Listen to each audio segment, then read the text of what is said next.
Oh,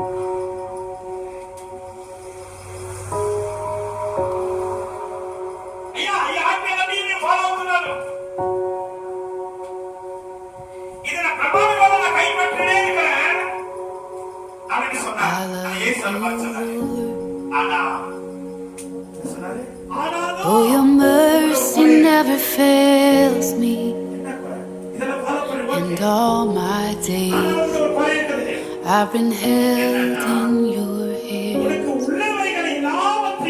From the moment that I wake up until I lay my head, oh, I will sing of the goodness of God.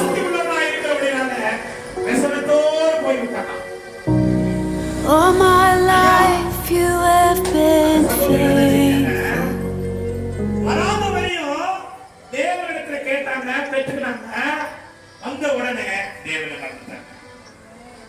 இந்த நபர் கூட சிறுவயதிலிருந்தே நான் கடைபிடித்துக் கொண்டே இருக்கிறேன் என்று சொன்னார்.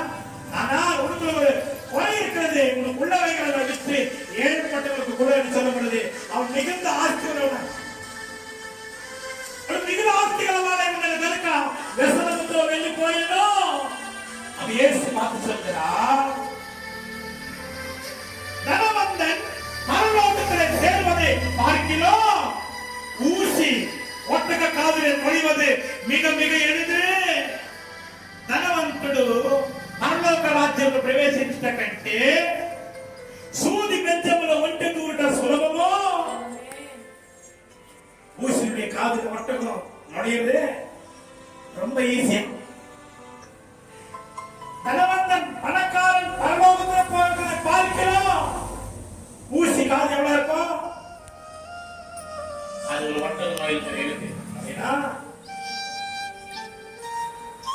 எருசலேமிலே சுத்தூரம் செவுரு மாதிரி கட்டிட்டு சின்ன ஊசி மாதிரி காது வச்சிருக்காங்க. அது ஒட்ட நோயாது. ஆனா அந்த வழி சின்ன வழியா இருக்கும். அந்த வழியில ஒட்டகம் தான் வயிற்று பகுதிக்கு தான் எலும்பு பகுதி எல்லாமே சின்னத பண்ணி அப்படியே நுழைஞ்சு போகும். மிருகத்துக்கு கூட தேவன் அருமையான எண்ணத்தை கொடுத்திருக்கிறார். ஆனா மனிதனுக்கு அதை காட்டிலும் விசேஷமாய் கொடுத்திருக்கிறார். அது மனுஷனுக்கு அது தெரியல. பறவையை பார்க்கிற மனுஷன் விசேஷமான ஆகாயத்தின் பறவைகளை பாருங்கள், அது மிதப்பதும் இல்லை, அது அறுப்பதும் இல்லை. அவைகளை பார்க்கிறோம், நீங்கள் விசேஷமானவர்கள்.